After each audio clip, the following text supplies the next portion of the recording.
¿no?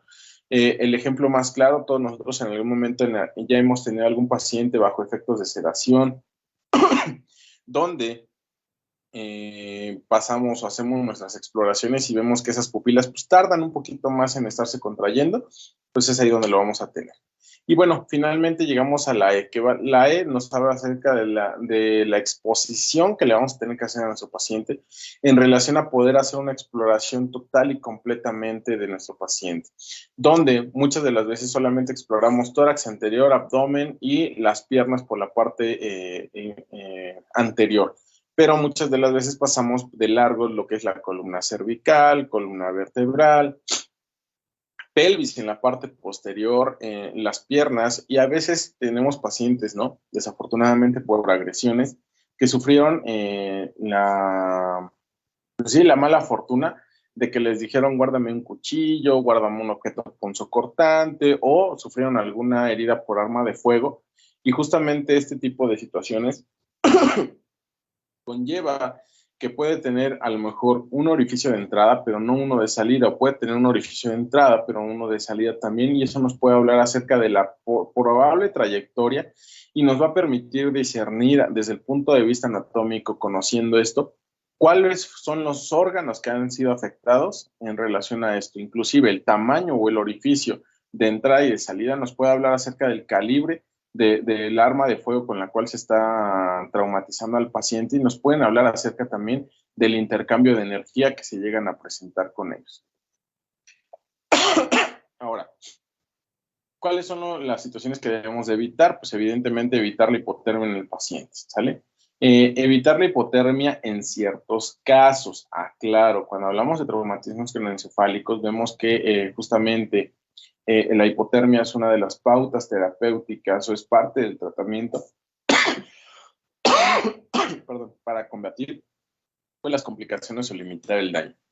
Y bueno, en otro tipo de traumatismos, pues podemos colocar mantas calientes, las soluciones intravenosas pueden a veces ser calentadas antes de que se infundan, o también se pueden enfriar antes de infundirse. Ahora, como complemento a toda esta revisión primaria, ¿sale? A veces tenemos que hacer ciertas pautas o tenemos que realizar algunas modificaciones importantes a nuestros tratamientos dependiendo evidentemente de cada uno de los escenarios en los cuales nosotros estemos trabajando con la finalidad de mejorar nuestras posibilidades o mejorar el pronóstico de nuestro paciente, ¿no? Complementario a esta revisión primaria, pues tenemos que hacer la monitorización electrocardiográfica, la colocación de una sonda vesical, siempre y cuando no haya una contraindicación, ¿no? Como pueden ser fracturas de pelvis, traumatismos pélvicos, que me indiquen pues, que no puedo colocar esta sonda. ¿Esto con qué finalidad se hace? La monitorización electrocardiográfica, pues justamente determinar que a consecuencia del traumatismo, a consecuencia del mecanismo que está generando la lesión, no haya la presencia de alteraciones del ritmo. Dentro de esas alteraciones del ritmo, pues tenemos bradicardias, taquiarritmias, ¿no? Y desde ahí nosotros le iremos poniendo nombres.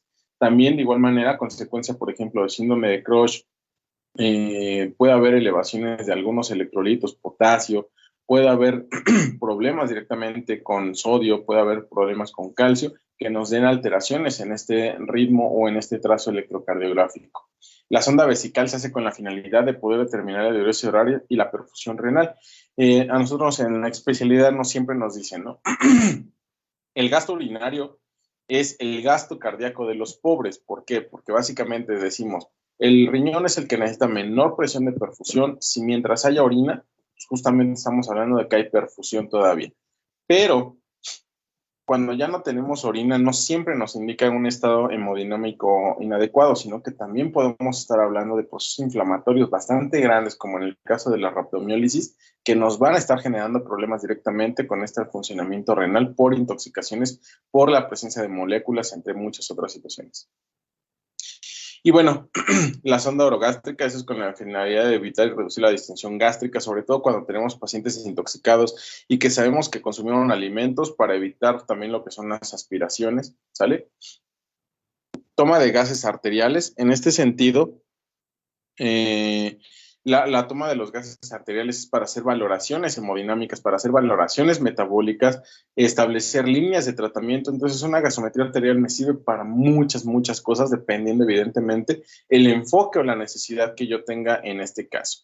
Y bueno, la oximetría de pulso y la capnografía justamente a mí me va a permitir, perdón, poder hacer una comparativa dentro de lo que tengo a nivel metabólico, de lo que yo puedo hacer una observación rápida desde el punto de vista clínico, ¿vale? Y la presión arterial, pues básicamente porque estamos hablando de que no tenemos que comprometer justamente el funcionamiento del sistema cardiovascular para poder mantener perfundidos al resto de los órganos.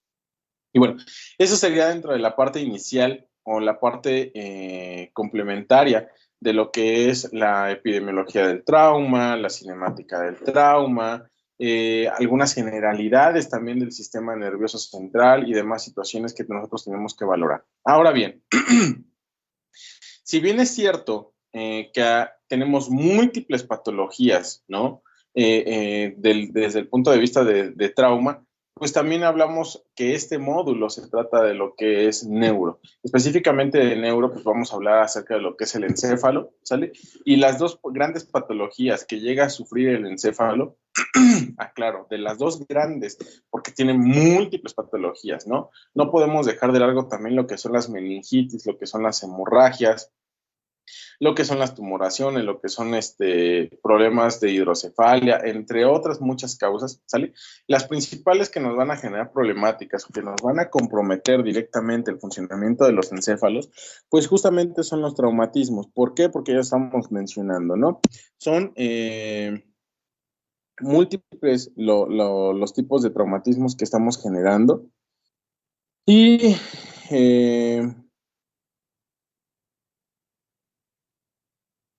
los mecanismos que lo van a generar, las complicaciones que de ello terminan derivando,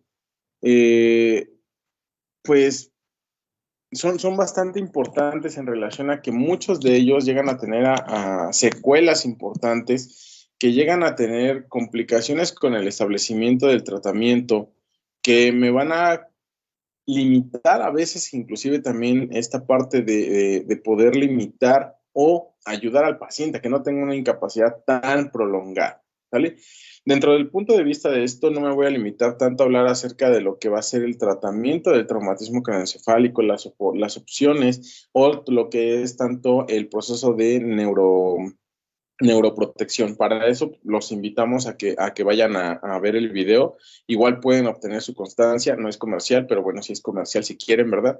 Para que puedan ver esta parte de la neuroprotección encaminado justamente a parte del tratamiento de lo que es el trauma craneoencefálico. Y bueno, en este caso, no les voy a hablar acerca de lo que es la cinemática del trauma craneoencefálico, la clasificación, los mecanismos de lesión, porque básicamente pues es una patología que es bastante estudiada, es una patología con bastante recurrencia, es una patología que la mayoría de nosotros ya conoce, que se clasifica como leve, moderado y severo, con base en la escala de Coma de Glasgow. Pueden ser abiertos, pueden ser cerrados, puede ser con fracturas, sin fracturas, con hundimientos, sin hundimientos, con efectos de masa, bla, bla, bla, bla, bla, bla. ¿Ah?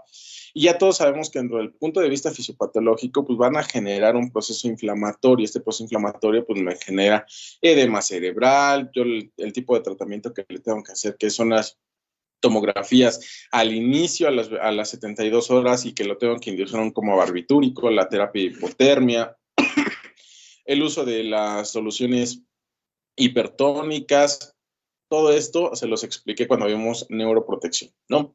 Entonces, ¿ahora a qué voy yo? Bueno, muchos de los pacientes con traumatismos craneoencefálicos se les tiene que dar tratamiento. Estos tratamientos, pues no solamente involucran tratamientos conservadores, es decir, la colocación, pues, de medicamentos, ¿no? De soluciones hiperosmolares, de soluciones hipertónicas, perdón, el uso de algunos tipos de alcoholes, no solamente es esto, sino que también se tendrá que hacer uso de a veces tratamientos quirúrgicos, es decir, tratamientos un tanto más invasivos. Esos tratamientos quirúrgicos, pues evidentemente de forma posterior implican complicaciones, y justamente eso es de lo que les voy a hablar respecto al trauma craneoencefálico. ¿Por qué? Porque nosotros a veces recibimos a los pacientes en el área de urgencias, se preparan y se mandan al quirófano para que se haga la limitación de los daños. Y de forma posterior, pues ya nosotros vamos a intervenir directamente cuando ya tenemos a nuestro paciente posoperado o posintervenido de alguna situación, ¿no? Puede ser múltiples de las situaciones que pueden darle tratamiento, pueden ser una craneotomía, una craneectomía, puede ser una endarterectomía, puede ser el uso de la fibrinólisis, para poder tratar ese tipo de problemas o de complicaciones. Entonces, dentro de todo este tipo de situaciones es importante que nosotros hablemos de esas complicaciones que se van a generar y dentro de esto, pues la generalidad nos hablan que 38,058 casos neuroquirúrgicos mostraron una tasa de complicaciones del 24%, o sea, es un porcentaje extremadamente alto que mis pacientes se complican derivados del mismo tratamiento. ¿Qué significa esto? O sea, el tratamiento es un factor de riesgo para que mi paciente se muera. O sea, no es lógico o no es algo adecuado, ¿no? Tendríamos que tener la capacidad de poder ofrecer y dar tratamientos libres de riesgo. Sin embargo, pues teniendo en consideración o teniendo en cuenta las propias características del encéfalo, pues tenemos que no es así, ¿sale? Dentro de estas complicaciones, las pulmonares sucedieron en un 5%. Van a decir, pero ¿por qué pulmonares estamos hablando del encéfalo? Porque justamente cuando tenemos algún problema inflamatorio a nivel encefálico, a nivel cerebral, pues todos los demás sistemas que están en común conjunto, común trabajo, vamos a tener complicaciones. Dentro de esto, pues un paciente que es neurológico normalmente tiene disminución del estado de conciencia y justamente si tiene menos de 8 de coma de Glasgow, es manejo avanzado de la vía aérea. ¿Qué tendremos que dar? Ventilación mecánica. ¿Qué es la complicación de una ventilación mecánica? Una neumonía asociada a ventilación. Y ahí es donde tenemos esta complicación. Seguida por lo que son las complicaciones cardiovasculares en un 4 y un 3%, solamente las complicaciones neurológicas. Ahora, este 4% de las complicaciones cardiovasculares, pues vamos a tener justamente las alteraciones hidroelectrolíticas, alteraciones como pueden ser anemias cuando tenemos hemorragias intracraneales, entre algunas otras, ¿no? La falta o la ausencia inclusive a veces ya de comunicación del encéfalo con el sistema vegetativo, pues básicamente se pierde en su totalidad y las complicaciones neurológicas como pueden ser una neuroinfección, meningitis, infecciones de los ventrículos, a lo mejor le hicieron una derivación ventricular secundaria, el procedimiento secundario, el traumatismo que llegó a tener, pues infección de esa derivación ventricular, entre otras, ¿no? Y bueno, debido a esta tasa tan alta de complicaciones, ¿sale? Se tiene que reconocer que hay una necesidad de tratar de forma rápida y limitar esas complicaciones. Y para ello, pues es necesario que metamos a los pacientes a una unidad de cuidados intensivos de forma posoperatoria. Ahora, ¿qué es lo que le vamos a hacer o cuáles son los criterios de este tipo de pacientes que tienen que ir a la unidad de cuidados intensivos? Porque bien es cierto que no todos los pacientes que se les llega a hacer algún procedimiento neuroquirúrgico, no todos ingresan a una unidad de cuidados intensivos, porque si no, imagínense, no tendríamos espacio para admitir algún otro tipo de paciente, ¿no? Dentro de las primeras sesiones justamente que hablábamos de terapia intensiva, yo les hablaba acerca de los criterios de ingreso por modelo de prioridades y por modelo de necesidades de atención en una unidad de cuidados intensivos. Dentro de esto, los criterios es comorbilidad mayor prequirúrgica, ¿sale? Disminuir emergencia después de la cirugía, el déficit neurológico inesperado después de la cirugía, es decir, que mi paciente haya ingresado con 13 y cuando salió de la cirugía, pero resulta que ya tiene 7, ¿no? Entonces, algo sucedió, algo pasó, entonces necesita irse a una unidad de cuidados intensivos. La pérdida sanguínea masiva, porque esto nos coloca al paciente en un estado de choque hipovolémico y justamente ese choque hipovolémico condiciona o va a empeorar el pronóstico de mi paciente.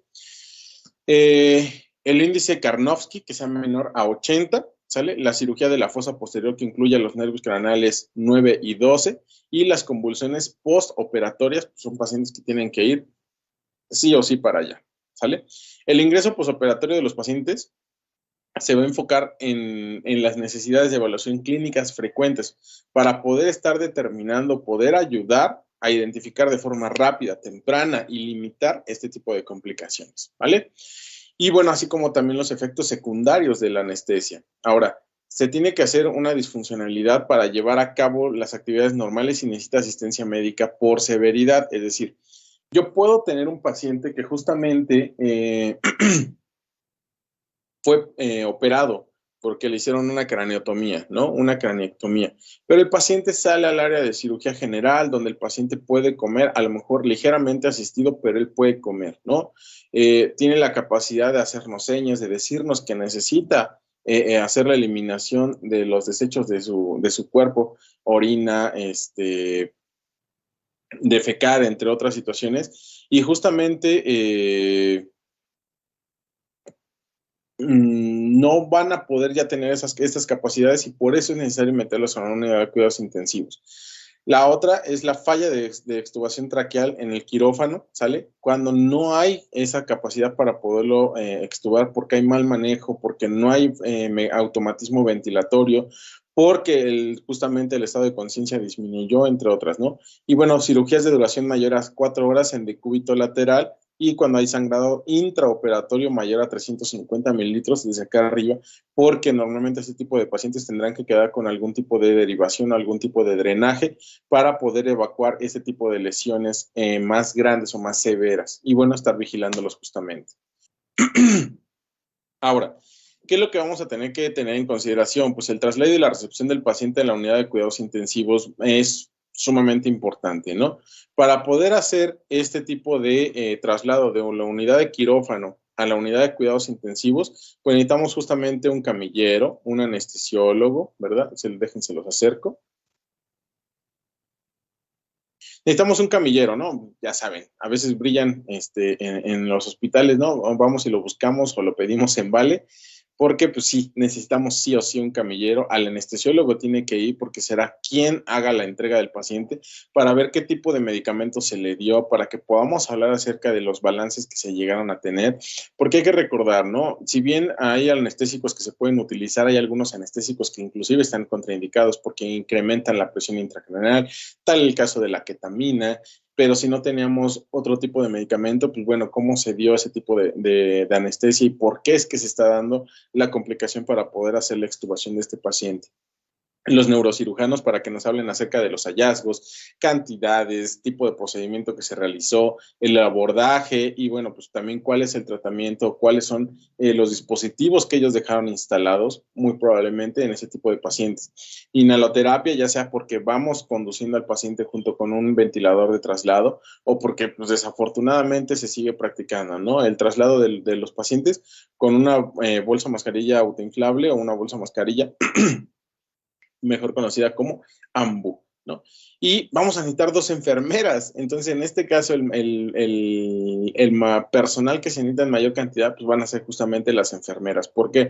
Porque tenemos que tener el control del paciente, tanto de la posición de la cabeza, como de las soluciones que se están infundiendo, como justamente que nos hablen acerca de cuáles son las intervenciones intraoperatorias que se realizaron dentro de este proceso, ¿vale? Ahora, dentro de la unidad de cuidados intensivos, cuando se reciba al paciente, ¿qué es lo que yo tendré que tener ya preparado? Lo que es el monitor invasivo y no invasivo. Es decir, mi monitor de cabecera es el básico elemental, ¿no? Con mis latiguillos para electrocardiografía por bioimpedancia, el oxímetro de pulso, mi brazalete para una tensión arterial, pero cuando somos todavía más específicos, pues bueno, un monitor invasivo tendremos que colocar una línea arterial para poder obtener gases arteriales, poder estar haciendo determinaciones de la tensión arterial en momento real, ¿no? Por análisis de pulso de onda, entre otras situaciones. Fármacos, es decir, cuando me enlazan a mi paciente desde el quirófano, me tienen que decir el paciente viene chocado, viene con esto, viene con la otra situación, de tal manera que cuando yo recibo a mi paciente, en mi unidad yo ya tengo que tener preparadas mis bolsas de infusión con los medicamentos que se le habrán de colocar o que se le van a empezar a infundir de forma inmediata. Pueden ser inotrópicos, pueden ser vasopresores, pueden ser incluso ya respuestas metabólicas al trauma severas, pueden poner bombas de insulina, qué sé yo, entre muchas otras situaciones, ¿no? Y pues básicamente la parte más importante, lo que es la sedación y la analgesia en mi paciente, que tendrá que ir medida o tendrá que ir limitada justamente con ese tipo de situaciones. Es a lo que yo me tengo que ir adelantando y por eso la importancia de la comunicación de los dos servicios. Tendré que también ya haber hablado con inhaloterapia para que me tengan ya el ventilador programado, listo. Inclusive cuando yo marco o me marcan del quirófano, yo preguntar, ¿qué lado trae el acceso vascular? ¿No? Me dicen del lado derecho, el ventilador tendrá que ir del lado izquierdo. Me dicen del lado izquierdo, el ventilador tendrá que ir del lado derecho. Justamente, ¿por qué? Porque las recepciones de los pacientes tienen que ser rápidas, tienen que ser eficientes, tienen que ser eficaces. Para eso yo me comunico con antelación a las unidades. Bueno, si yo le coloqué el dispositivo, pues el monitor de la presión intracraneal, el manejo de los drenajes y bueno, siempre tendré en cercano lo que es el carro de paro o el carro rojo, ¿no? Y bueno, la entrega por el equipo quirúrgico responsable y la exploración física inicial por médico y enfermera de la unidad de cuidados intensivos es lo que se tiene que realizar y la toma de paraclínicos iniciales, es decir, si no tienen o tienen laboratorios previos de control de un día antes de la cirugía, pues yo nuevamente tendré que tomar laboratorios para poder tener los resultados en el momento que ingresa mi paciente y poder saber cómo va a tener que hacer las pautas terapéuticas para este tipo de paciente. Ahora, dentro de las actividades tengo que hablar acerca de la monitorización. Dentro de esto tengo monitorización clínica, tengo que hacer identificar el deterioro neurológico focal a través de la evaluación clínica. Hay lo que se llama deterioro rostrocaudal, donde 5 minutos mi paciente está hablando como nosotros ahorita en ese momento. 5 minutos posteriores empezamos a ver que empieza con afasias, que ya cuesta trabajo hablar y entonces a los 30 minutos ya vemos que el paciente ya tiene de pasar de tener una escala de coma de Glasgow de 15, ya pasó a 11. Entonces, ¿qué nos está indicando? Pues alteraciones de conciencia importantes donde vamos a tener deterioros rostrocaudales, ¿no? Por poner algún ejemplo. Vamos a tener que hacer valoraciones de los niveles de conciencia, de la sedación, de los reflejos pupilares, del dolor, la presencia de afasia, rigideces, que pueden hablarnos acerca de decorticaciones, de descerebramiento o la presencia de convulsiones, ¿vale? Los reflejos de tallo, que pueden, en este caso, va a ser la exploración de los pares craneales, que nos hablan de los óculos cefálicos, óculos vestibulares, así como los pares craneales, ¿no? Entonces, eso es desde el punto de vista clínico. Desde el punto de vista hemodinámico, pues tenemos que hacer valoraciones justamente hemodinámicas. Frecuencia cardíaca, la presencia de pulsos, la tensión arterial, la perfusión tisular, llenado capilar, entre otras, ¿vale? Y el gasto cardíaco, bueno, si tenemos para poder medir el gasto cardíaco, pues estaría excelente. Si no, tendremos que hacer mediciones o valoraciones, pues evidentemente indirectas, como el gasto urinario, ¿vale? Así como la toma de laboratorios para ver los niveles de hemoglobina, de hematocrito, discernir si hay la presencia de algún tipo de anemia y qué tipo de anemia nos estamos enfermando, ¿sale? Desde el punto de vista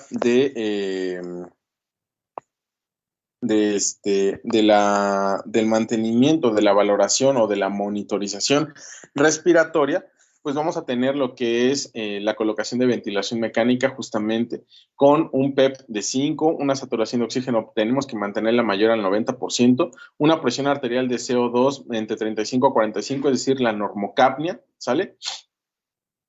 Esto finalmente con la finalidad, valga la redundancia, de no generar vasodilatación excesiva ni tampoco vasoconstricción excesiva a nivel encefálico, porque tenemos que recordar que las arterias a nivel cerebral, a nivel encefálico, van a responder a la cantidad de CO2 que tengamos a nivel arterial. Se van a contraer o se van a dilatar dependiendo de estos niveles. Vamos a tener que hacer una capnografía, ¿sale? Para que nos pueda ayudar con este indicativo un poquito más rápido y no tener que estar tomando pues, las gasometrías seriadas cada 5, cada 10 minutos, porque pues eso representa un gasto muchísimo mayor. Pero sí podemos poner, o si contamos con el recurso, pues poner una capnografía, ¿vale?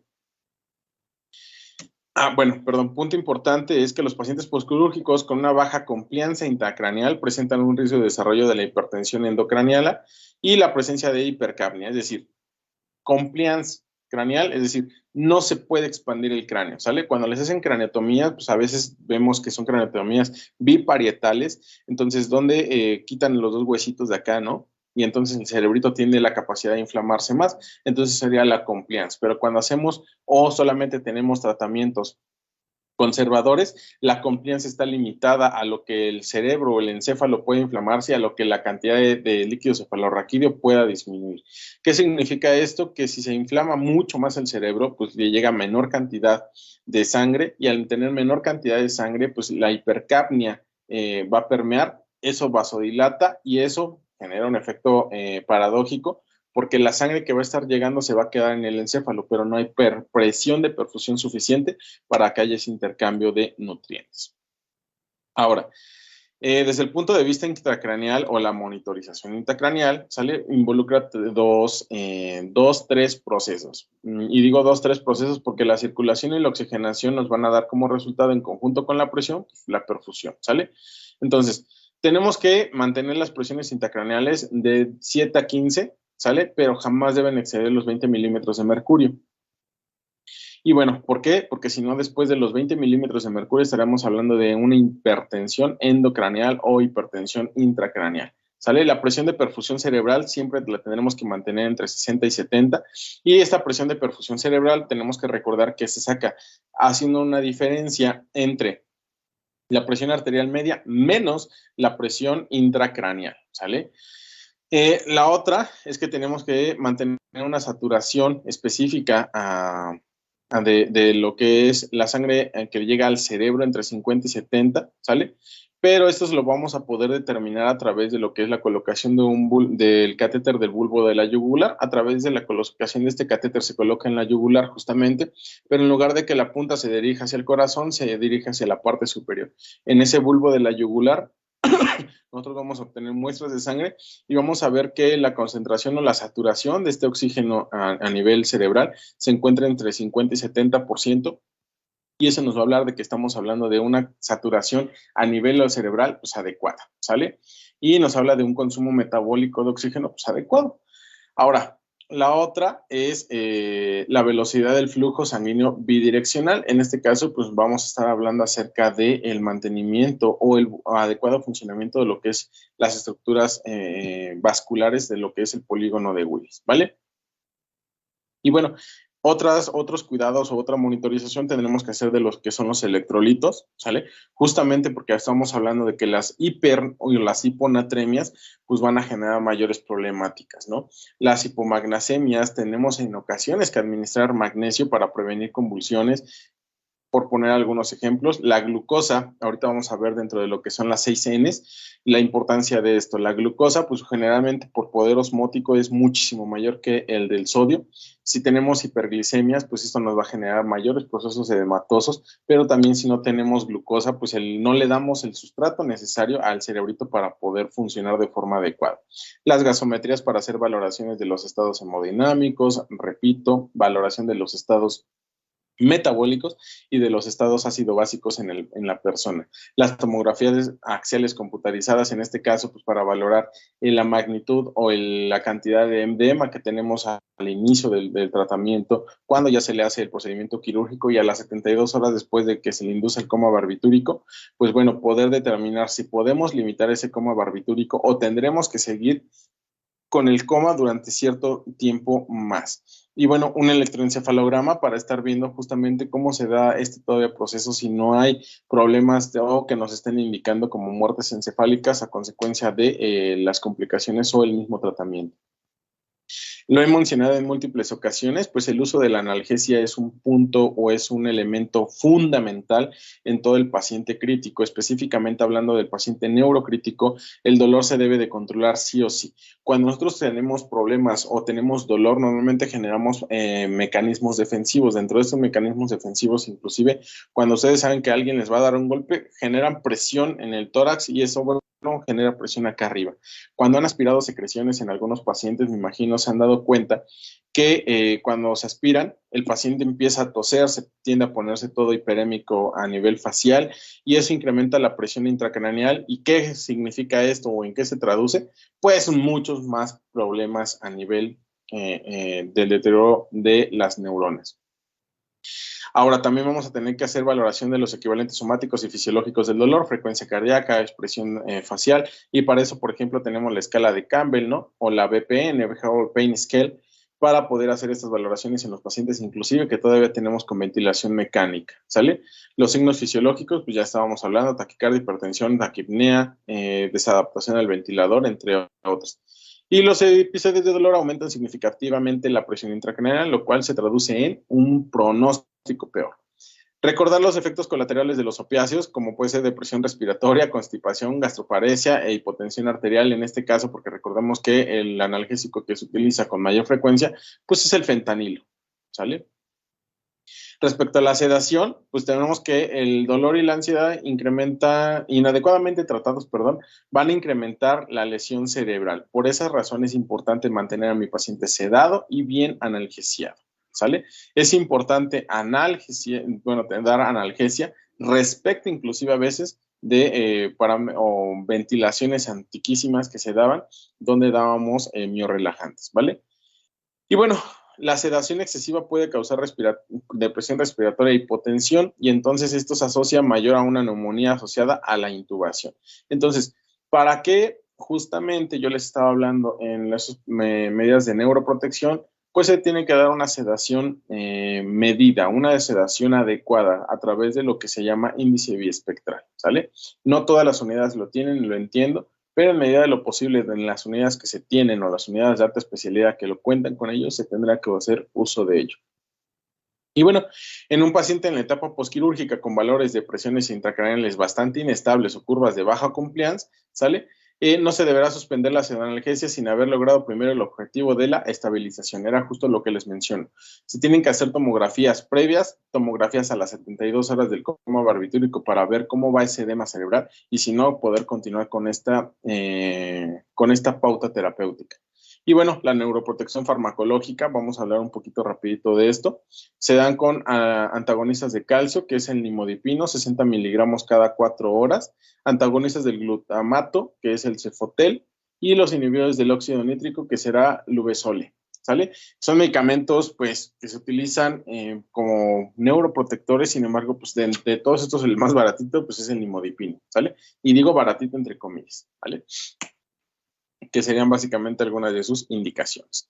El tratamiento antimicrobiano pues tiene que ser de amplio espectro porque justamente tenemos que recordar que si hay algún proceso infeccioso a nivel encefálico, a nivel cerebral, tenemos las meninges que fungen como una barrera y no todos los antibióticos atravesan esta barrera hematoencefálica. Y finalmente la protección de convulsiones haciendo uso del sulfato de magnesio y de la difeniledantoína, ¿sale? Ahora, la neuroprotección fisiológica, ¿cómo la vamos a llevar a través de esta parte fisiológica?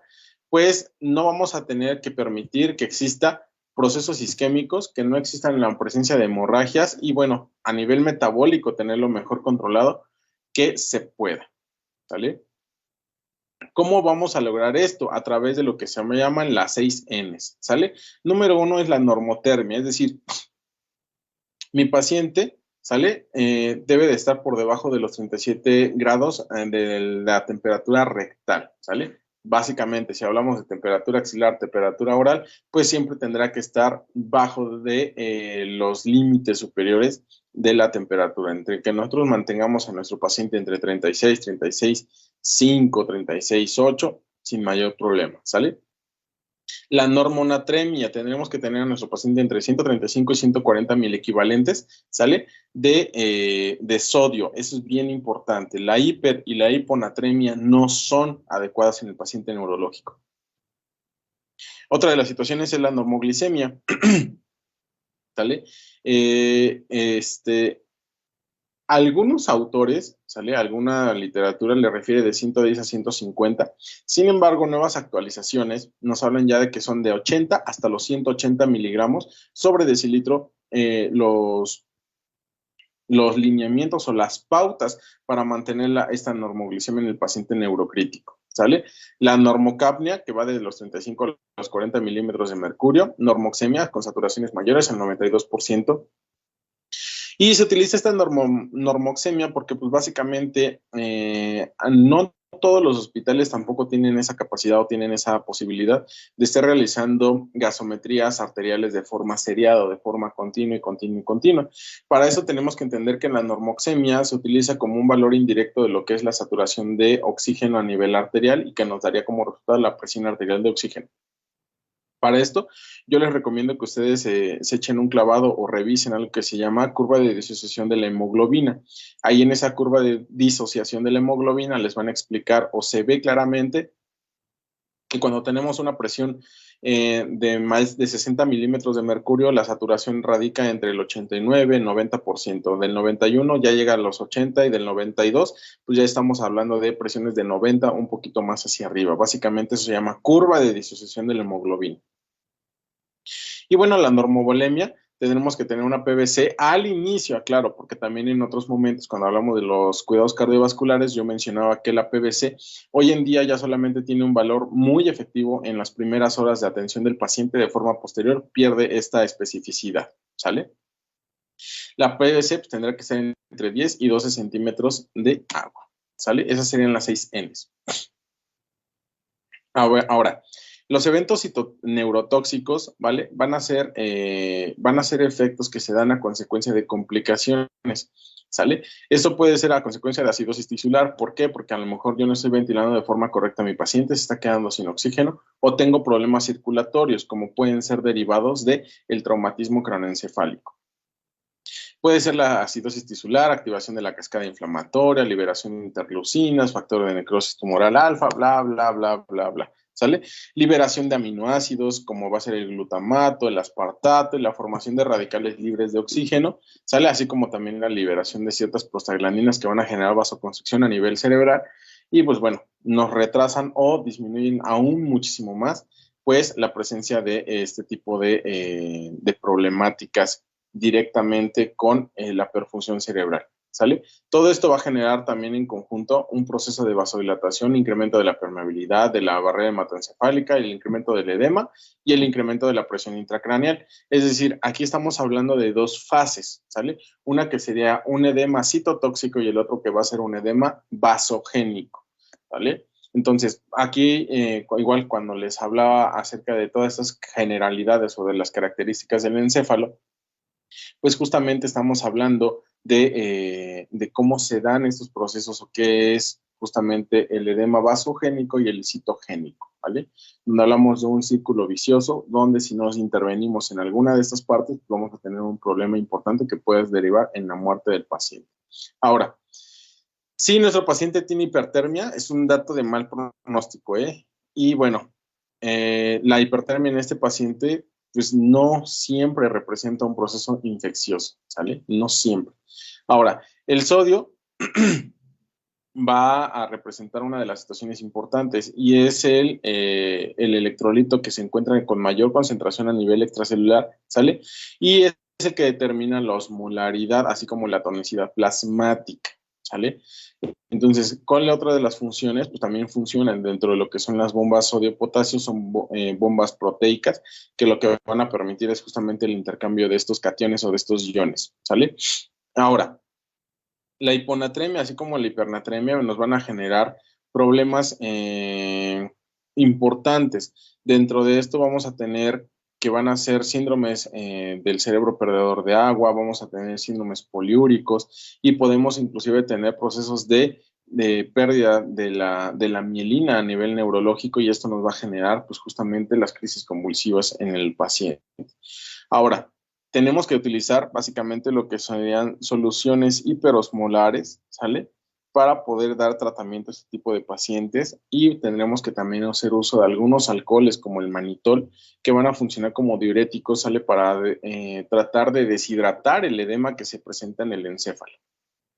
Ahora, para todo esto, pues también nosotros tenemos que hacer uso de las determinaciones de las osmolaridades plasmáticas teóricas y las osmolaridades reales, ¿vale? Para poder hacer tanto lo que es la restricción de líquidos, así como la reposición de líquidos en determinados, ¿no?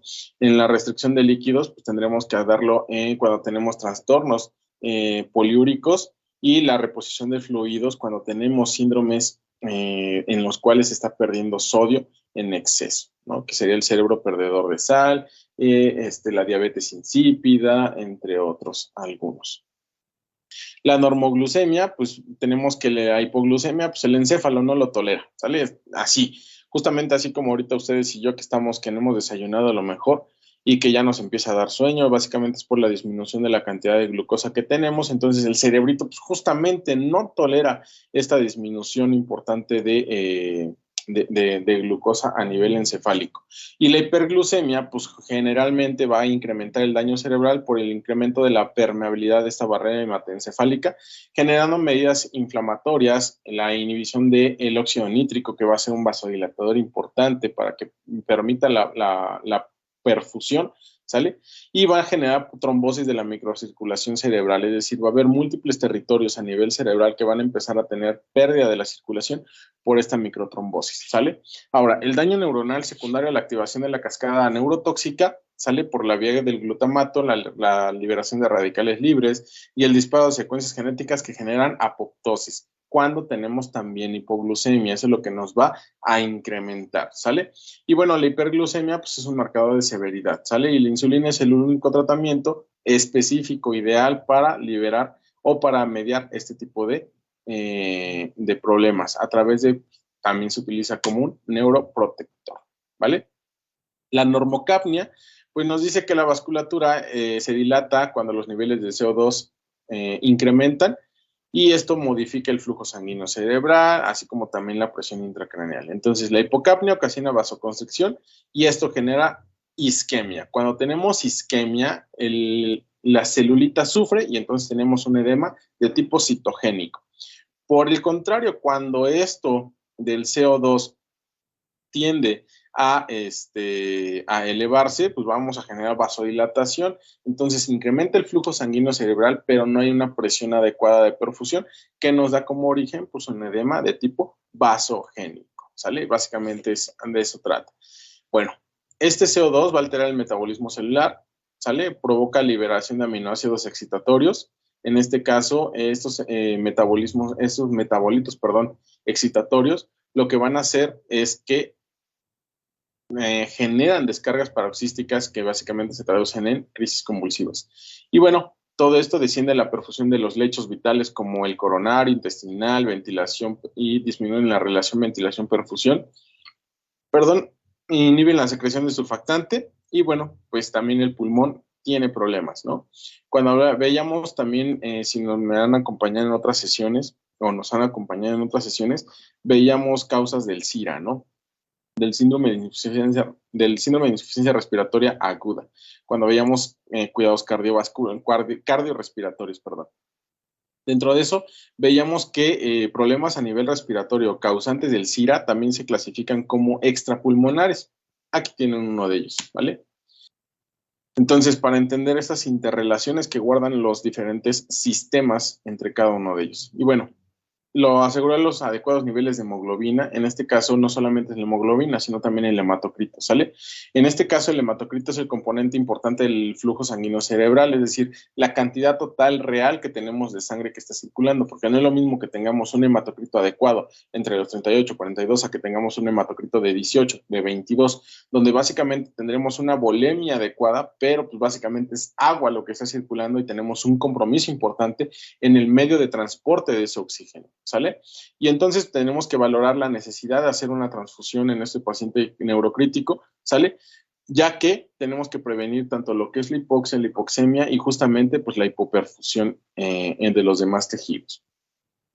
El soporte nutricional, pues ya lo hemos mencionado también en sesiones anteriores, es importante comenzarla de forma temprana, ¿sale? Siempre y cuando no haya una contraindicación y pues justamente en el paciente neurocrítico quien está alterado pues será el cerebrito y muy probablemente el funcionamiento del sistema digestivo no tenga ninguna contraindicación para poderlo utilizar.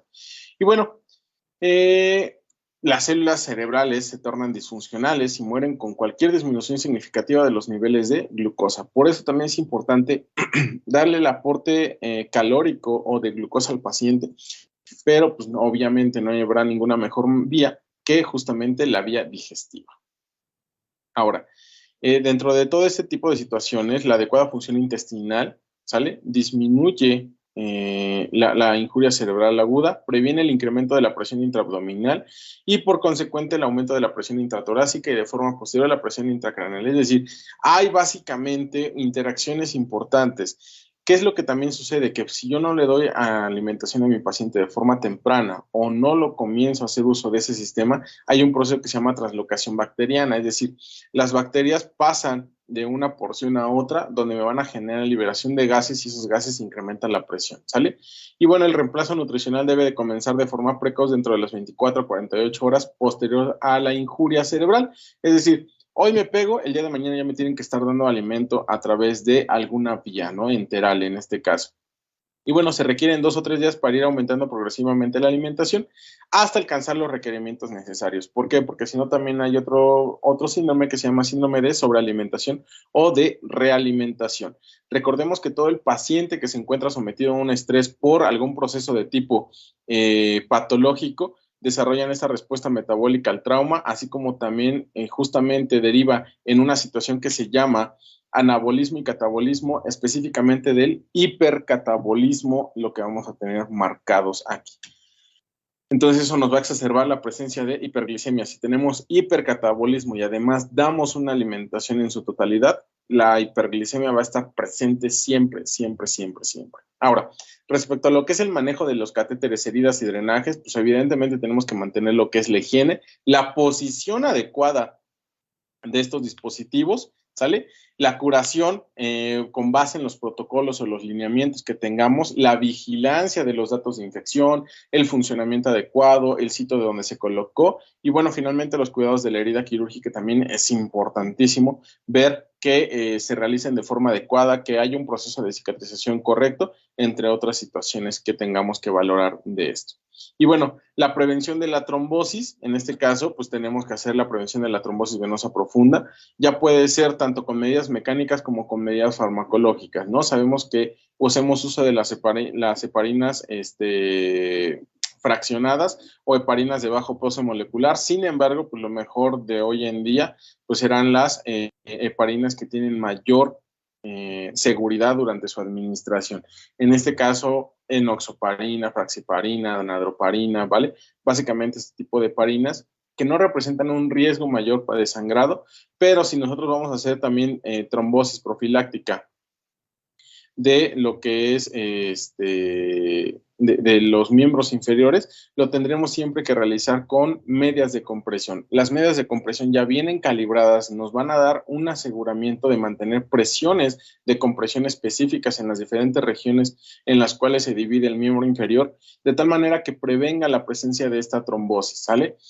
¿Por qué no se utilizan o por qué tiene una menor sensibilidad el uso de un vendaje compresivo de los miembros inferiores? Porque yo no tengo la forma de calibrar esta compresión que yo genero de forma manual de estas vendas y entonces, por lo tanto, pues puede ser o inclusive resultar contraproducente que pueda hacer que yo pueda generar procesos de isquemia o no estoy generando la compresión suficiente para justamente hacer mi medida preventiva, ¿sale? Y bueno, la terapia mecánica acarrea menor riesgo asociado. Los dispositivos de compresión secuencial se deben de utilizar cuando el paciente no puede recibir terapia farmacológica, ¿sale? En este caso, como heparinas o como coadyuvante. Es decir,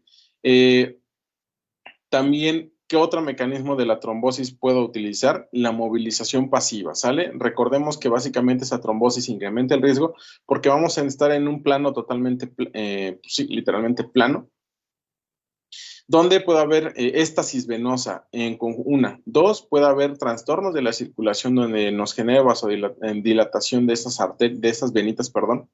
Y las válvulas sigmoideas no cierran en su totalidad. Entonces ahí es donde vamos a tener ese tipo de problemáticas. La otra va a ser la prevención de úlceras por estrés y por dependencia, ¿sale? Que aquí vamos a tener que darle posicionamientos adecuados a nuestros pacientes. El cuello va a estar alineado, ¿sale? A 30 grados. Esto nos va a ayudar a disminuir la presión intracraneal, favorece el drenaje venoso del cerebro, ¿sale? Mientras que también la presión de perfusión cerebral y el flujo sanguíneo, así como la oxigenación venosa global, van a verse no afectadas, de tal manera que nos favorece el retorno, nos disminuye la hiperemia, favorece que haya una mejor circulación y perfusión del encéfalo y pues justamente con eso también ayudamos a que mejore directamente o de forma sustancial o bastante importante las medidas de neuroprotección fisiológicas con las cuales podamos estar trabajando. Y bueno, la prevención de úlceras por estrés y por dependencia, justamente ya sabemos, ¿sale?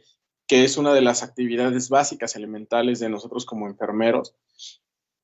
Y bueno, las situaciones que tenemos que tener en consideración, pues es que se van a llegar a presentar úlceras por estrés, o sea, a nivel gástrico, ¿sale? Sobre todo con aquellos pacientes que tienen falla respiratoria y que necesitan uso de ventilación mecánica invasiva. Anormalidades de coagulación, ¿sale? Estén con terapia con esteroides o con historia de uso gastroduodenal, ¿sale? Y esto, pues evidentemente lo que nosotros siempre vamos a tratar de prevenir es la presencia de las hemorragias, perdón, de tubo digestivo. ¿Sale?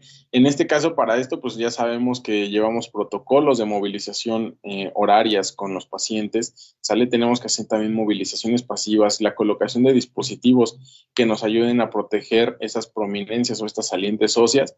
Y bueno, pues justamente tenemos que hacer valoraciones continuas del estado de la piel, aplicar escalas de riesgo para úlceras por presión, Norton, Braden, la que gusten y manden, ¿sale? Y hacer uso de dispositivos pues adecuados, así como dispositivos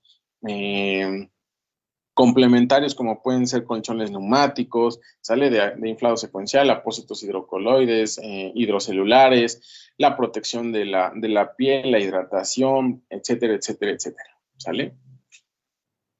Y bueno, como conclusiones, pues tenemos que el manejo posoperatorio debe de ser meticuloso, ¿sale? Y esto va a ser esencial para que se logren los objetivos del procedimiento neuroquirúrgico y pues bueno, básicamente se logre la recuperación del paciente. La evaluación también debe de ser precoz y repetitiva, ¿sale? Esto es decir, turno tras turno o durante mi mismo turno tengo que estar haciendo esas mismas evaluaciones o valoraciones para que a mí me permita discernir o identificar complicaciones de forma temprana y poder intervenir tempranamente también. También son esenciales el control cuidadoso de la tensión arterial, la prevención y el tratamiento del dolor. Ya lo sabemos, sale no solamente con ese tipo de pacientes, sino con todos en general. La TAC se debe obtener de forma rápida en caso de deterioro neurológico, ¿sale? Para que se pueda excluir lo que es una hemorragia intracraneal. Si yo veo que mi paciente, aún después del protocolo de cirugía al que entró, empieza con inestabilidad, tengo que tomar una tomografía, ¿sale? Y bueno, otras complicaciones como la epilepsia, infecciones, compresiones del tronco del encéfalo y el incremento de la presión se deben de considerar en presencia de imágenes postoperatorias esencialmente normales, ¿sale? ¿Qué quiere decir? Que después de que sale mi paciente y aun cuando el estudio imagenológico me diga que está todo bien, no significa o no es una medida de garantía que no pueda complicarse mi paciente, ¿sale? Entonces, esa es una de las situaciones importantes. Ahora, otro de los procesos patológicos o de las entidades nosológicas también que se presenta con bastante frecuencia son los eventos vasculares cerebrales, ¿sale? En este caso, los eventos vasculares cerebrales nosotros sabemos que se clasifican en hemorrágicos e isquémicos y dependiendo el tipo o la causa que nos haya generado este tipo de problema, pues va a ser la manifestación clínica. Una, dos, tenemos que hablar justamente que nosotros tenemos o hablamos de la presencia de territorios cerebrales, ¿no? El territorio cerebral frontal, el temporal, el parietal, el occipital y lo que se encuentra relacionado directamente con el cerebelo, ¿sale? Ahora, el encéfalo también se divide en masa gray en lo que es el tejido gris y el tejido blanco o la materia gris, materia blanca, ¿vale? Entonces, ¿cuáles son factores de riesgo que tenemos para que alguna persona llegue a presentar un evento vascular cerebral? Pues son la edad avanzada, que seamos de sexo masculino, la raza y la etnia, ¿sale? La geografía, la estación del año y el clima, esto es importante. Factores genéticos y todo este tipo de situaciones son los no modificables en relación a una situación bastante sencilla, ¿no? Van a decir la geografía, la estación del año, pues me cambio de lugar y me voy donde siempre haya calorcito, ¿no? Por poner un ejemplo. Los modificables, pues es la hipertensión arterial, la diabetes mellitus, el tabaquismo, las dislipidemias, las patologías cardíacas. En este caso, los que vamos a tener, ¿no? Antecedentes importantes de ictus previos y aterosclerosis periférica, así como estenosis carotidia asintomática. Todo ese tipo de situaciones, pues son factores de riesgo para la presencia de un evento vascular cerebral. Ahora, las distribuciones del variante del evento vascular isquémico. ¿Por qué del isquémico? Bueno, es el más común relacionado con el hemorrágico, ¿sale? Una. Dos, el hemorrágico también se relaciona mucho con el traumatismo craneoencefálico. Entonces, como vimos ahorita, traumatismo craneoencefálico, básicamente para el hemorrágico también el tratamiento justamente radica en a veces descomprimir el encéfalo y pues bueno, ya abarcamos parte de ese tipo de complicaciones o del tratamiento que le vamos a tener que dar al paciente posoperado de un hemorrágico, ¿sale? Y bueno, tenemos diferentes tipos o diferente clasificación del evento vascular, ¿sale? Los ataques isquémicos transitorios, los infartos extensos, los infartos lacunares. Las hemorragias cerebrales pues representan un porcentaje mucho menor, ¿sale? Del 10, las subaracnoideas del 1 al 2 y la de naturaleza no precisada, o sea, misceláneos, del 10 al 20%. Entonces, con base en estos porcentajes tenemos que es mayormente frecuente el isquémico. Y por definición tenemos que el EBC es un síndrome clínico caracterizado por el rápido desarrollo de signos neurológicos focales por más de 24 horas y que la causa, ¿sale? Siempre es de origen vascular, es decir, hay un problema con la circulación, no ya está llegando la sangre o está fluyendo la sangre, pero nos está perfundiendo, ¿sale? Y bueno, otras definiciones, como lo hemos encontrado en múltiples literaturas, se les conoce como accidentes cerebrovasculares, infartos cerebrovasculares, ictus, stroke, entre otras, ¿sale? Y esto básicamente se debe a que se presenta una injuria cerebral por disfunción del flujo o hemorragia en determinada área del cerebro, ¿sale? Y esto nos da como resultado, pues, en ambos casos, la isquemia y el déficit neurológico, ¿vale? El EBC, pues bueno, constituye la agresión hemodinámica cerebral, ¿sale? Es una reducción o una disminución importante del flujo sanguíneo que no mantiene las demandas metabólicas de este cerebrito y al no mantener esas demandas metabólicas, pues se libera algo que se llama cascada isquémica, ¿sale? Y la cascada isquémica se presenta cuando el flujo sanguíneo cerebral disminuye hasta menos de 25 mililitros por cada 100 gramos de masa encefálica, ¿sale? Y en este punto las neuronas ya no son capaces de mantener la respiración aeróbica, las mitocondrias deben de recurrir a lo que es la respiración anaeróbica, generan grandes cantidades de ácido láctico y esto genera un cambio en el pH de las neuronitas y las termina matando. Entonces, por eso la elevación del ácido láctico pues es un factor de mal pronóstico en este tipo de pacientes de forma directa o bastante importante a considerar. Ahora, desde el punto de vista de la fisiopatología, tenemos algo que se llama presión de perfusión, que es la presión media de las arterias cerebrales, la presión intracraneal y de las venas. Es decir, doctrina Monroe-Kelly, ¿sale? Desde el punto de vista fisiológico, tenemos la presión intracraneal y la presión venosa son mínimas, o sea, son chiquititas, son presiones prácticamente que se acercan mucho al cero. Cuando estas presiones todavía caen más, y tenemos un efecto de masa, un efecto de volumen que se está ocupando dentro de la cámara craneal, ¿sale? Tenemos algo que se llama hipertensión intracraneal. Esta hipertensión va a generar la disminución todavía mayor de la perfusión cerebral y pues esto generalmente es lo que termina matando a nuestros pacientes, ¿sale? Y tenemos que tener en consideración pues, lo que es el proceso de ventilación, cómo vamos a ventilar a nuestro paciente justamente para asegurar la adecuada oxigenación, la trombosis venosa y de los senos venosos, es decir, de acá arribita, ¿sale? Y el flujo sanguíneo cerebral es independiente, ¿sale? Para todo este tipo de situaciones, el flujo sanguíneo se va a ver incrementado, disminuido, normal, dependiendo los procesos o los mecanismos de autorregulación que también explico cuando hablo acerca de neuroprotección, que son, estos procesos son miogénicos, bioquímicos, neurogénicos y peptidérgicos, perdón, donde hablamos acerca de la liberación de óxido nítrico, la vasodilatación, la vasoconstricción, la liberación de factores proinflamatorios, la liberación de descargas sinápticas, uso de electrolitos, entre algunos otros, ¿sale? Y bueno, de forma rápida, pues hablamos que cuando hay presencia de isquemia, la presión de perfusión, ¿sale? Es igual a la presión arterial. La hipoxia y la isquemia se van a presentar cuando tenemos disminución de esto. Cuando hay incremento del CO2, perdón, vamos a tener una vasodilatación justamente por lo que ya hemos mencionado. Esto nos da como resultado una zona de penumbra o de infarto. Cuando yo tomo la tomografía se va a ver oscuro, se va a ver un hueco ahí, se va a ver negro, ¿sale? Esto nos da una reactividad al CO2, es decir, cuando ya el infarto ya se presentó, hay reactividad, ¿sale? Esta reactividad genera un desequilibrio hemodinámico y metabólico. Y entonces hay una disminución importante de la extracción de oxígeno a nivel cerebral, lo cual nos da como resultado que cuando yo tomo una gasometría del bulbo de la yugular, veo que los niveles de oxígeno están bastante altos, es decir, el consumo metabólico de oxígeno a nivel cerebral pues está bajito, ¿sale? O sea, así como está entrando prácticamente la sangre, así es como se le está saliendo de igual manera. Ahora, cuando el flujo sanguíneo cerebral es igual a 30 mililitros, vamos a presentar síntomas neurológicos, alteración del estado de conciencia, disfunción neurológica, entre otras. Cuando es menos de 20, hay supresión de la actividad en el electroencefalograma. Es decir, si yo le tomo un electroencefalograma, además de la pérdida del estado de conciencia, de las alteraciones de ese estado de conciencia, pues básicamente las curvas se van a estar aplanando. Y cuando hay 10 mililitros solamente de flujo sanguíneo cerebral, las membranas van a estar despolarizadas, es decir, muerte encefálica en su totalidad. ¿Sale? Eso nos va a incrementar la circulación contralateral, la falla y mayor oxidación de glucosa, y entonces básicamente vamos a ver que hay movimiento de sangre, pero ya no hay perfusión, ¿sale? ¿En qué se traduce todo esto? Pues básicamente la celulita se muere, ¿sale?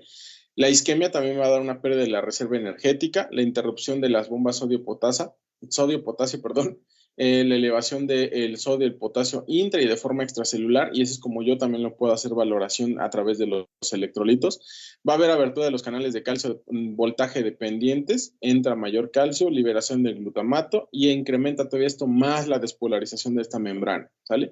Donde entra el sodio y bueno, básicamente la celulita tiene un efecto citotóxico donde termina falleciendo, hace apoptosis, y si todos estos procesos que estoy hablando se perpetúan por más de 6 horas, ¿sale? El cerebro se empieza a edematizar aún mayor, y finalmente todo este proceso inflamatorio, edematoso, de ausencia de flujo, de perfusión, pues termina matando a la persona en su totalidad. Ahora, de forma general, los síntomas de isquemia o síntomas de infartos cerebrales van a depender del territorio que está siendo afectado. O sea, para eso tenemos territorios carotídeos y tenemos los territorios vértebro-basilares, lo que les mencionaba. Tenemos 4 grandes arterias que perfunden al cerebro, que básicamente son las carótidas, ¿no? La carótida común. Después se bifurca en carótida externa, que inerva todo lo que irriga, perdón, toda la parte de la cara, y la carótida interna, que se va justamente hacia lo que es el polígono de Willis, y las arterias vertebrales o paravertebrales, que son las que tenemos acá, que van a unirse en todo lo que el polígono de Willis, la arteria vertebral, basilar, y bueno, toda la circulación. Entonces, dentro de cada una de estas situaciones vamos a tener diferentes manifestaciones clínicas, de que van desde la maurosis, la hemiparesia, la disfasia, la hemianopsia, alexia, agrafia y acalculia, la desorientación topográfica y las sacudidas de extremidades, que serían limb shaking, ¿no? Temblores finitos que llegan a presentar, cuando el problema depende directamente del territorio carotidio. Y cuando tenemos a hablar del territorio vértebro-basilar, pues tenemos la ceguera, hemianopsia, hemiparesia, vértigo, ataxia, diplopia, ptosis palpebral, parestesias, disartrias, risas espasmódicas incontrolables, amnesia global transitoria y caída al suelo sin pérdida del estado de conciencia, que sería el drop attack. Entonces, todo ese tipo de situaciones es importante que nosotros los tengamos en consideración, porque dependiendo del territorio será la manifestación clínica, ¿sale? Entonces, cuando hablamos de que probablemente tenga un infarto agudo del miocardio que sea de origen cardioembólico, por ejemplo, los pacientes que tienen fibrilación auricular, básicamente están haciendo trombos todo el tiempo. El comienzo va a ser instantáneo, aparecen durante el proceso de vigilia, presentan crisis epilépticas del estado de vigilia, entre muchas otras situaciones, ¿sale? Entonces, cuando yo tengo estos datos clínicos, entonces puedo indicar el uso de una tomografía computarizada. En este caso, lo que voy a ver van a ser infartos hemorrágicos, infartos corticales, bilaterales, infartos globales o infartos previos corticales asintomáticos. Es decir, cuando yo estoy hablando de que muy probablemente se están formando trombitos chiquititos en el corazón, voy a poder encontrar múltiples infartos, a lo mejor en todo lo que es el encéfalo, pero que cursan muy pequeñitos, que no representan un mayor problema y por esa situación cursan como asintomáticos. Pero también me pueden dar la diferencia entre lo que sería algo isquémico y algo hemorrágico, ¿sale? Ahora, para todo eso también puedo complementarlo con una arteriografía. Eso me va a permitir a mí determinar dónde se da la oclusión, ¿sale? Los defectos que se pueden llegar a presentar en la vasculatura, es decir, bifurcaciones, y cuando hay problemas como pueden ser la arteriosclerosis o si no hay ese tipo de problemas para poder establecer el tratamiento adecuado. Dentro de lo que es el diagnóstico, pues tengo que hacer la exploración, ¿sale? Y dentro de esa exploración tengo que ver justamente las palpitaciones carotides y la ausencia de uni o bilateral. También eso se puede hacer con un Doppler, ¿sale? Se hace un Doppler carotidio y un Doppler vertebral para ver justamente cómo es ese flujo y si hay alguna zona hasta antes de que penetre en lo que es el cráneo que esté ocluida o que esté tapada con un trombo, con un émbolo, con alguna otra situación. Dentro del punto de vista hematológico, pues tengo que ver que no haya, mejor dicho, la presencia de anemia, poliglobulia, de hematocrito bajo, el volumen corpuscular medio también tiene que estar dentro de los parámetros, es decir, diferenciar tipos de anemia o alguna otra alteración, hematológica, ¿sale? Que me puede estar condicionando justamente la aparición o la presencia de estos síntomas o de estos datos clínicos. Haciendo uso del ultrasonido, la hemodinamia, que son los troncos supraórticos y el Doppler transcraneal también se puede utilizar justamente para poder discernir o ver este tipo de problemáticas, ¿sale? Dentro de lo que son los estudios de imagen, la TAC a las 12 horas se puede ver normal y por eso se utiliza con mayor especificidad la resonancia magnética, ¿sale? Y el uso de angiografías para ver la morfología del árbol vascular, la dinámica cerebral, la necesidad de realizar una endarterectomía, una angioplastía, un bypass o una fibrinólisis intraarterial precoz. Entonces, básicamente para eso se utilizan cada una de estas herramientas diagnósticas. ¿Vale? Entonces, ¿cuáles son las principales diferencias que tenemos de un isquémico y un hemorrágico? La trombosis de arteria grande, trombosis de arterias perforantes, cardiogénico embólico, los criptogénicos y otras. Y en los hemorrágicos, pues tenemos hemorragia intracerebral, subaracnoidea cerebral e arteriovenosa.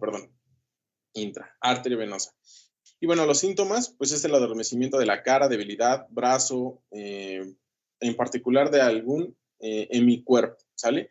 Y del hemorrágico, pues tiene como característica la cefalea explosiva y la disminución del estado de conciencia. Serán como que las grandes diferencias. Y la recuperación funcional suele alcanzarse a los 6 meses y de la hemorrágica, pues es mucho más lento, donde se va a presentar hasta los 18 meses. En este caso, porque aquí no se genera un efecto de masa, solamente de hipoxia y de hipoxemia.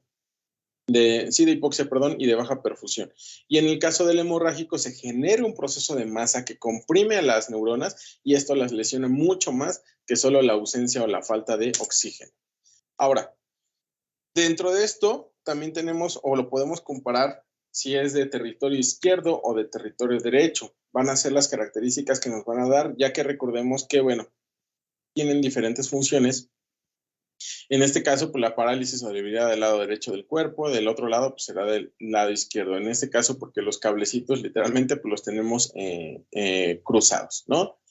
Y entonces, algunos de estos hemisferios o de las regiones específicamente de esos hemisferios se van a encargar de controlar algunas situaciones, como pueden ser comportamientos lentos y cautelosos, mientras que del lado contrario, pues el paciente va a tener comportamientos impulsivos y juicios deficientes. Va a tener pérdida de la concentración, en las otras se van a distraer de forma rápida, entonces son básicamente manifestaciones clínicas que se pueden presentar dependiendo de la región o el lóbulo que se está viendo afectado.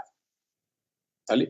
Ahora, ¿cuáles son los cuidados de enfermería que yo le voy a dar a ese tipo de pacientes? Insisto, no me voy a detener tanto en la parte de el tratamiento médico, ¿no? El tratamiento de lo que se le tiene que dar a esos pacientes, sino vámonos más allá directamente a lo que nosotros como enfermeros tenemos que darle. Y bueno, cualquier paciente con deficiencia neurológica va a requerir un cuidado integral. Eso es más que evidente, ¿sale?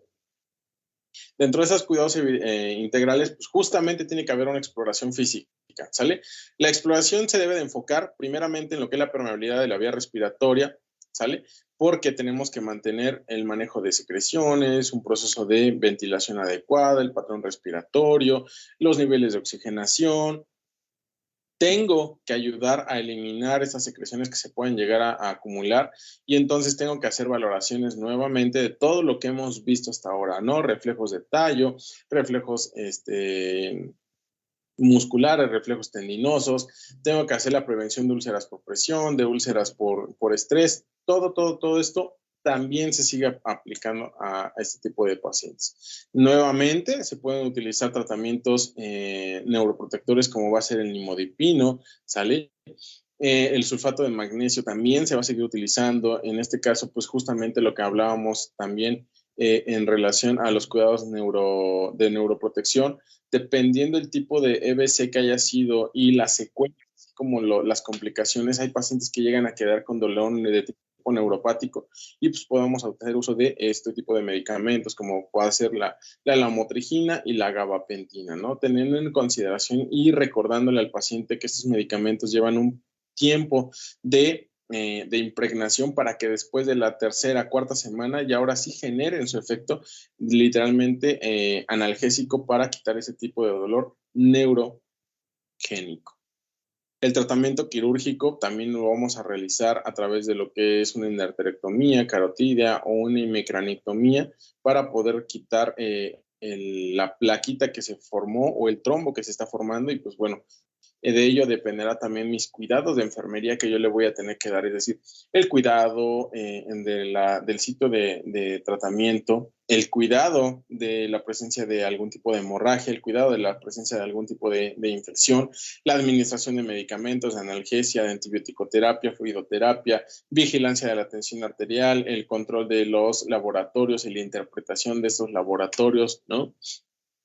La aplicación de medicamentos fibrinolíticos que yo tendré que saber cuáles son los esquemas o qué tipo de fibrinolíticos tengo de primera, segunda o tercera generación, streptoquinasa, uroquinasa, si son de los factores de activador del plasminógeno o si justamente tengo fibrinolíticos como de tercera generación, como lo es el alteplasa, cómo se tienen que administrar, qué dosis, qué vía, qué velocidad, cuántas dosis, cuáles son las indicaciones, cuáles son las contraindicaciones relativas y cuáles son las contraindicaciones absolutas para poder administrar ese tipo de medicamentos, ¿no? Y bueno, el alteplasa es un fibrinolítico de tercera generación, es una actividad de plasminógeno tisular justamente, y entonces lo que va a permitir es que se degrade lo que es la fibrina, ¿sale? Y podamos deshacer ese coagulito en su totalidad. Y bueno, las 3 primeras o 4 horas y media del inicio definido de los síntomas se van a poner 0.9 miligramos por kilo del activador plasminógeno recombinante hasta un máximo de 90 miligramos por vía intravenosa, es decir, de este medicamentito, ¿sale? También tendremos que administrar algunos medicamentos como antiagregantes plaquetarios, en este caso, pues el ácido acetil salicílico, ¿sale? También otros medicamentos como pueden ser clopidogrel, que van a ser antiagregantes plaquetarios Y2P2, dependiendo del mecanismo de acción que generen, ¿vale? Tenemos también inhibidores de los glucopéptidos 2A, 3B, entonces muchos antiagregantes plaquetarios también tenemos, pero pues tendremos que ver cuáles son los más recomendables. En este caso, pues justamente el más común es el ácido acetil salicílico, ¿sale?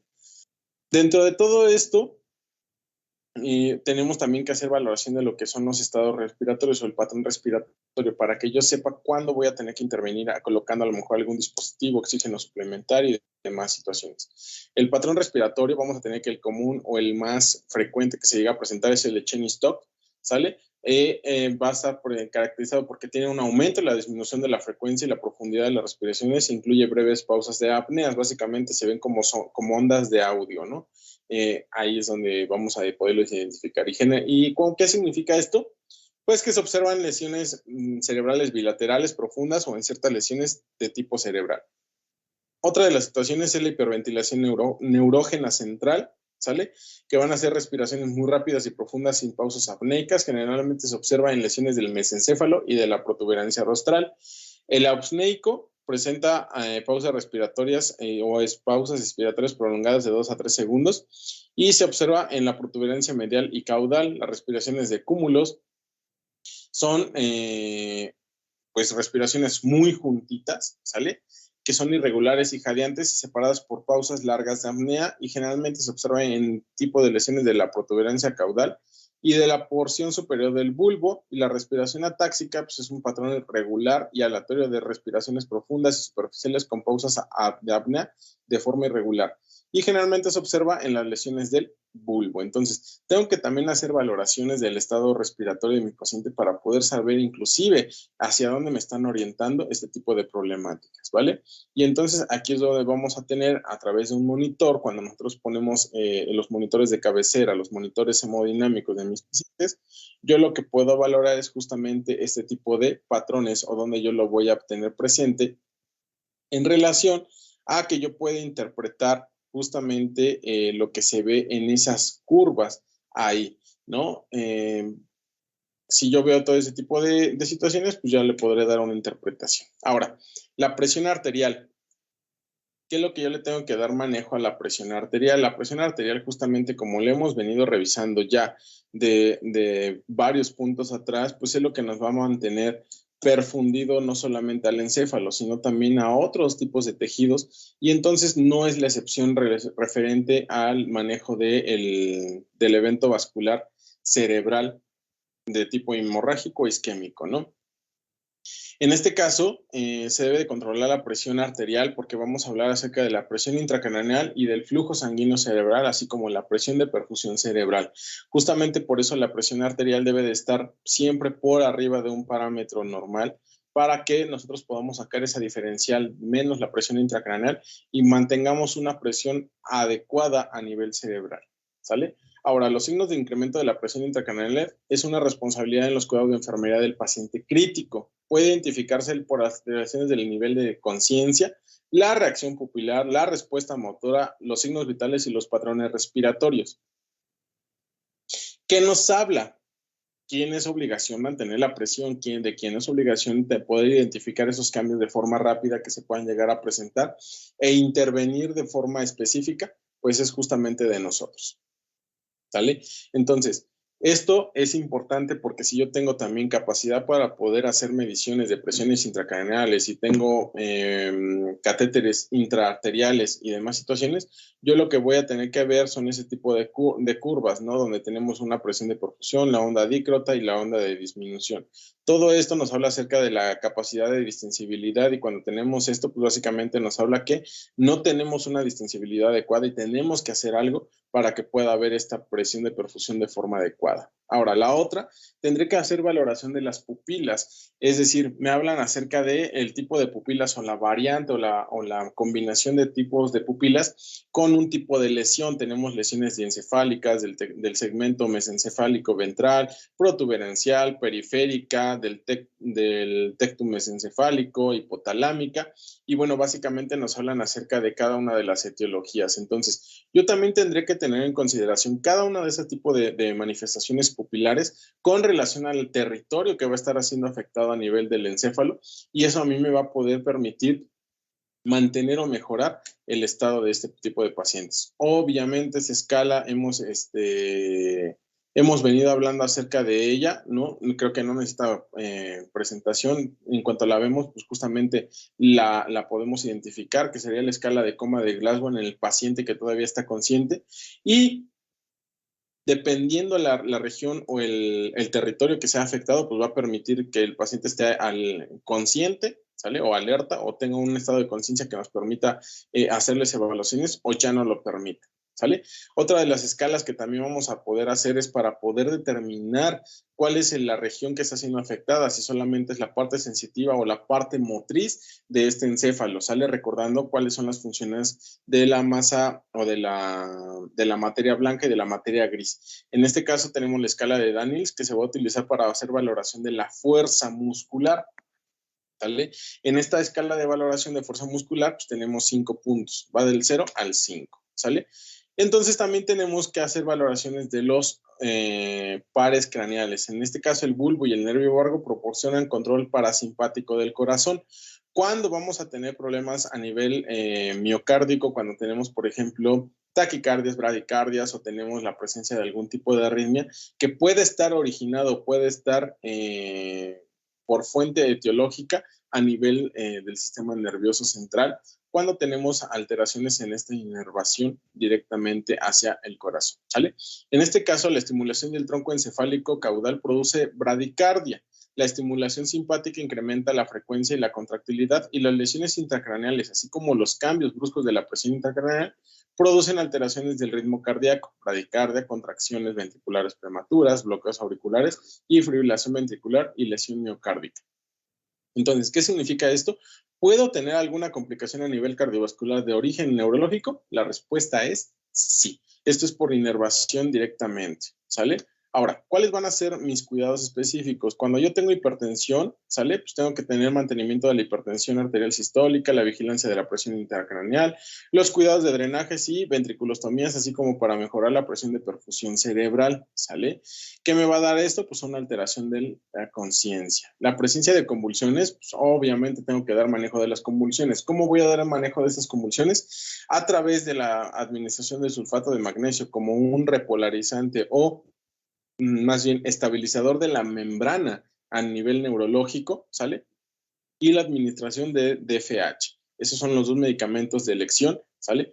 Que se van a utilizar para limitar justamente ese tipo de problemáticas. Las alteraciones del patrón respiratorio, pues justamente dependiendo del tipo de alteración, se tendrá que seleccionar la medida terapéutica en relación a esto. Y bueno, dentro de esta situación, yo podré hacer uso básicamente de oxigenoterapia, algún tipo de ventilación mecánica no invasiva, invasiva, dependiendo del estado de conciencia, ¿sale? La monitorización respiratoria, el manejo de la vía aérea, la ventilación mecánica, la aspiración de secreciones, el manejo dinámico de los parámetros ventilatorios, ventilación mecánica guiada por parámetros de neumoprotección, entre otras instancias.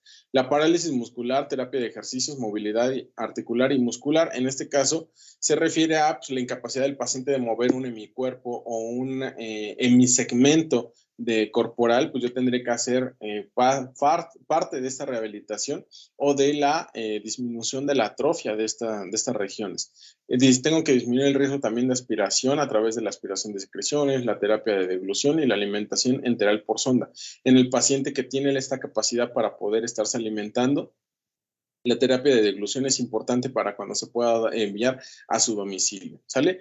La retención de secreciones, obstrucción de la vía aérea y las atelectasias, pues evidentemente es mejorar la tos a través del uso de mucolíticos, expectorantes, que nos permitan facilitar la eliminación de esas secreciones. La fisioterapia torácica a través de la palmopercusión, el drenaje postural, la movilización aún en cama, entre otras situaciones, aspiración de vías aéreas, ¿vale? Y el riesgo de infección nosocomial, pues la protección contra infecciones, es decir, colocar al paciente en un cubículo adecuado, administrar la antibiótico-terapia en dado caso que esté indicada, y hacer uso siempre de las medidas de barrera o medidas de protección estándar que ya todos nosotros conocemos, ¿no? En relación a lo que son la confusión y riesgos subsiguientes, pues tenemos que hacer la vigilancia, la seguridad, orientación de la realidad, prevención de caídas y la sujeción física en dado caso que esté indicada. ¿Cómo también tenemos que intervenir en esto? Bueno, tenemos que hacer algo que se llama prevención del delirium en las unidades de cuidados intensivos. Esta prevención del delirium se puede hacer desde el punto de vista farmacológico y no farmacológico. Farmacológico, lo que todos conocemos, ¿no? Le ponemos dexmedetomidina o le ponemos Aldol o alguna benzodiazepina leve nada más para mantener a su paciente calmado. No es lo ideal, claro, nunca va a ser lo ideal hacer uso de medicamentos farmacológicos a menos de que evidentemente por complicaciones derivadas, por consecuente del proceso o la evolución clínica de mi paciente, lo tenga que hacer así. ¿Cuáles son las medidas no farmacológicas? Yo tengo que llegar y presentarme todos los días. Señor Juan, buenos días. Mi nombre es Eduardo. Soy el enfermero que va a estar con usted. El día de hoy es día lunes. Son las 9 de la mañana del mes diciembre del año 2022, ¿sale? Y tratar de que reciba luz solar natural y que también cuando se oscurezca reciba o que pueda ir identificando esos cambios de la luz, inclusive natural, a lo largo del día para que la persona pueda estar orientada o pueda seguir consciente en medida de lo posible del lugar en el que se encuentra, el día en que se encuentra, quién es él o quién inclusive va a ir a verlo, ¿vale? Esas serían las medidas de prevención no farmacológicas de lo que es el delirium. Eso también al paciente le va a permitir tener una mejor comprensión del estado patológico en el cual se encuentra, le va a permitir identificar o ser más cooperador con las actividades que estamos realizando.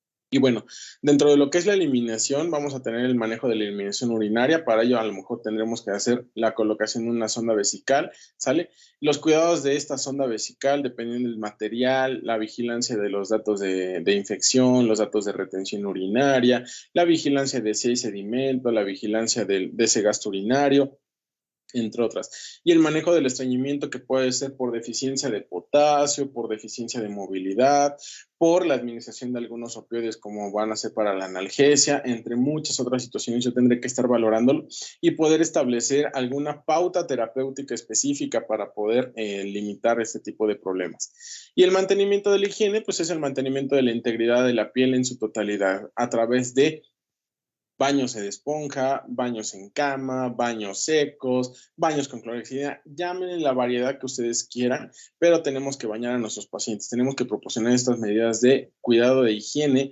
de lubricación, la vigilancia de la piel, el cambio de posiciones, la prevención de úlceras o lesiones por dependencia.